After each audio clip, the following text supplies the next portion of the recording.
જિંદગીમાં અરીસો ને મિત્ર એવા રાખો કે ક્યારેય ખોટું ન બોલે, કારણ કે અરીસો ક્યારેય જૂઠું નથી બોલતો અને એક સાચો મિત્ર ક્યારેય સાથ નથી છોડતો. અને કવિતા મને બહુ મસ્તીની ગમે કે દીવો બળીને પ્રકાશ આપે, દીવો બળીને પ્રકાશ આપે એ તો એનો ધર્મ છે, પણ તું અંધારામાં આશાનો સૂરજ બન, એવું કંઈક કર. શબ્દોની ભીડમાં તો આ દુનિયા ખોવાયેલી જ છે, શબ્દોની ભીડમાં આ દુનિયા ખોવાયેલી જ છે, પણ તું મૌન રહીને બધાના હૃદય જીતી લે, એવું કંઈક કર. પગરખાની છાપ તો રેતી પર રહી જ જાય છે, પગરખાની છાપ તો રેતી પર રહી જ જાય છે, પણ તું હૃદય પર નિશાન છોડે, એવું કંઈક કર.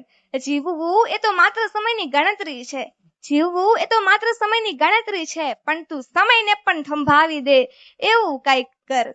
શ્વાસ તો બધા લે જ છે આ ધરા પર આવીને, શ્વાસ તો બધા લે જ છે આ ધરા પર આવીને, પણ તું ફૂલની જેમ મહેકતો રહી જાય, એવું કંઈક કર. ઝરણાની જેમ ખડખડ વહેવું એ તો કુદરતનો નિયમ છે, ઝરણાની જેમ ખડખડ વહેવું એ તો કુદરતનો નિયમ છે, પણ તું પથ્થરને પલાળીને પ્રેમ શીખવે ને, એવું કંઈક કર. પથ્થરને પલાળીને પ્રેમ શીખવે ને તું, એવું કંઈક કર. જય સ્વામિનારાયણ.